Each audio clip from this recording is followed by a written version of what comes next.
लोकशाहीचा बुलंद आवाज, रिपब्लिकन वार्ता, महाराष्ट्र। नांदगाव तहसील कार्यालयावर विविध प्रलंबित मागण्यांसाठी लोकशाहीचा धडक मोर्चा सोमवारी काढण्यात आला।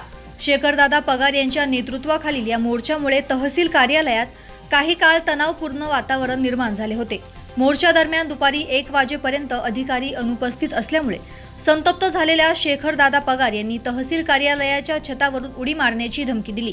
या घटनेनंतर प्रशासन खडबडून जागे झाले आणि काही तासातच संबंधित अधिकारी आणि पोलीस घटनास्थळी दाखल झाले। अधिकाऱ्यांनी मोर्चेकऱ्यांच्या मागण्या ऐकून घेत तात्पुरते आश्वासन दिल्यानंतर मोर्चा शांत झाला। या मोर्चामध्ये रेशन कार्ड वितरण, जातीचे दाखले मंजूर, घरकुलासाठी जागा मिळवणे यासह अन्य स्थानिक प्रश्न उपस्थित करण्यात आले। जामदरी, कळमदरी, गिरणा डॅम, मळगाव येथील नागरिकांना आवश्यक त्या शासकीय सुविधा न मिळाल्यामुळे आंदोलन छेडण्यात आले। विशेषतः जामदरी येथील धनगर वस्तीला डीपी, आईनेवाड्यावर वीज पुरवठा, गिरणा डॅम परिसरातील रस्त्याची दुरुस्ती आणि कळमदरी जिल्हा परिषद शाळेत नवीन इमारत मिळावी या प्रमुख मागण्यांचा समावेश होता। शेखरदादा पगार यांनी इशारा दिला की जर प्रशासनाने वेळेत मागण्या मान्य केल्या नाहीत तर बेमुदत बिऱ्हाड आंदोलन छेडले जाईल। आज आम्ही लोकशाही धडक मोर्चाच्या नेतृत्वाखाली नांदगाव तहसील कार्यालयावर मोर्चा आणला। मोर्चा आणण्याचं कारण असं आहे की कळमदरी, जामदरी, गिरणा, मळगाव असे काही 7-8 खेडे मंगळणे या गावांमध्ये लोकांकडे रेशन कार्ड नाही, जातीचे दाखले नाही आणि ज्या लोकांना घरकुल मंजूर झाली त्या लोकांना जागा नसल्याचं कारण देऊन ते घरकुल नामंजूर करण्यात येत आहे आणि काही लोकांना रेशन कार्ड असून देखील त्यांना अन्नधान्य मिळत नाही। आज आम्ही इथं मोर्चा घेऊन आलो, परंतु आज नांदगाव तहसील कार्यालयाची परिस्थिती पाहिली तर फार भयानक आहे। आज इथं तहसीलदार साहेब नाही, कुठलेही अधिकारी नाही, फक्त 2 अधिकारी सोडले तर हे नांदगाव तालुक्याचं जे तहसील कार्यालय तर पूर्ण रिकाम आहे। आज इथं मीडिया सुद्धा सामने साक्षी आहे। मग आज हे अधिकारी करतात काय?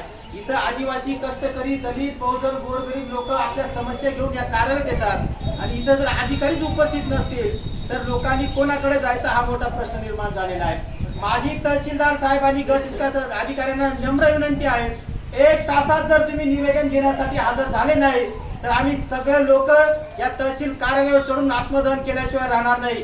कारण आज आम्हाला जर कधी निवेदन देऊन, आंदोलन करून, विनंत्या करून जर न्याय मिळत नसेल तर आमची लोकशाही धडक मोर्चाचं वाक्य 1 मे शांती, 2 मे मानती आणि 3 मे क्रांती।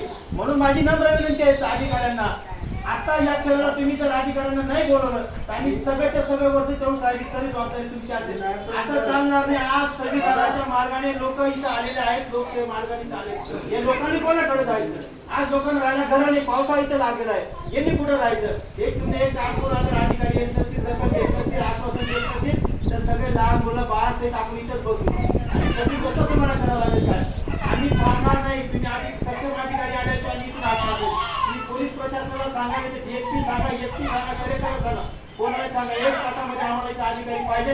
आम्ही सगळे वरती चढून याची सगळी आणि काही नागरिकांना काही झालं त्याची सर्व जबाबदारी तुमची असेल। 1-2 तासापर्यंत एकही अधिकारी या कार्यात हजर नाही। जेव्हा आम्ही ते आंदोलन गेलो तिथे एकही अधिकारी नव्हता। एवढा पुन्हा अधिकारी कुठे गेले होते?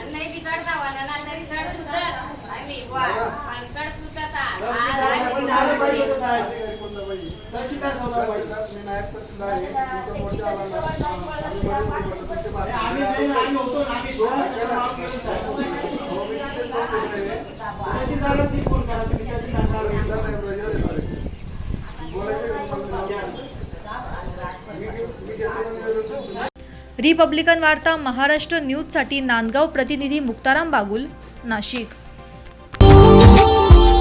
Subscribe now and press the bell icon. Never miss an update.